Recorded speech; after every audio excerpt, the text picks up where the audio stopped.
Bismillahirrahmanirrahim. Kuburan adalah kotak amal. Ini sekarang ada kotak amal kan? Ada kotak amal kan? Biasa kita isi ini. Sebenarnya kotak amal hakiki yang benar adalah kuburan. Apa yang kita isi di dalam kuburan itu yang akan nanti nampak, itu yang akan keluar. Jadi Bapak Ibu kalau baca Al-Quran sebenarnya lagi isi kotak amal, lagi bersedekah walaupun kotak Sunda Kelapa, tapi sebenarnya kita isi kotak kuburan. Karena dia bentuknya kan kotak kan, berarti sebenarnya kuburan itu kotak amal kita yang benarnya. Oleh karena itu Bapak Ibu, saat kita bersedekah, saat kita beramal salih, ingatlah harus kita berusaha ikhlas, karena kuburan itu tambat kita ketemu amal salih kita. Bukan hanya di akhirat, nanti di akhirat Bapak Ibu pasti lebih mulia.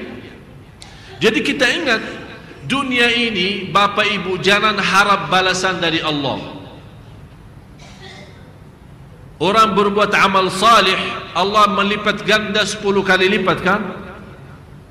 Sekarang karena orang-orang lagi susah, katanya suruh bersedekah, akan Allah ganti 10 kali lipat. Dia sekarang berfikir kalau bersedekah 100.000 akan Allah ganti 1 juta.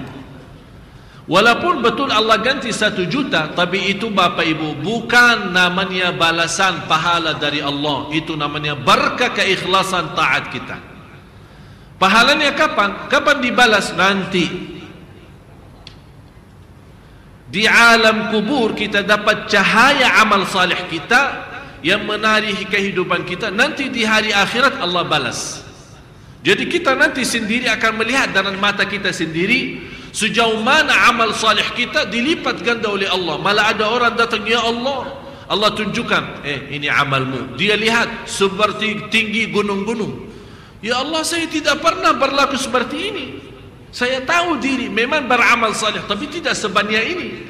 Kata Allah Subhanahu wa taala, memang tidak sebanyak ini, tapi karena engkau pas beribadah ikhlasnya luar biasa, aku nerima ibadahmu dan aku pelihara dan tanamkan sampai menjadi seperti ini.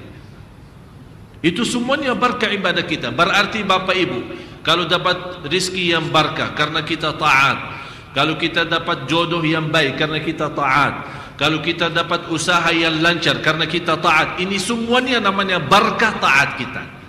Sebaliknya, kalau kita dapat sebuah cobaan, sebuah musibah, berita buruk yang mengganggu aktivitas kita, anak bandal, suami kadang-kadang macam-macam, istrinya tak jelas, ini semuanya namanya keburukan maksiat kita. Malah kata Imamul Hasan al-Basri, kalau saya tahu apakah berdosa dan maksiat, saya melihat akhlak istri dan binatang. Binatangnya, karena orang dulu kan naik kuda, naik unta. Dia bilang kalau kuda dan unta saat saya menjadikan kendaraan untuk berjalan, kalau dia lagi tidak stabil, tidak tenang, saya ingat, bukan salah dia, dosa apa yang saya lakukan sampai kendaraan saya tidak tenang. Dosa apa yang saya lakukan sampai istri saya tidak mau turuti? Dosa apa yang saya lakukan di hadapan Allah, barangkali dosa lalu yang kita lupa, sampai akibatnya menuju kepada anak kita. Ya Allah, ada apa?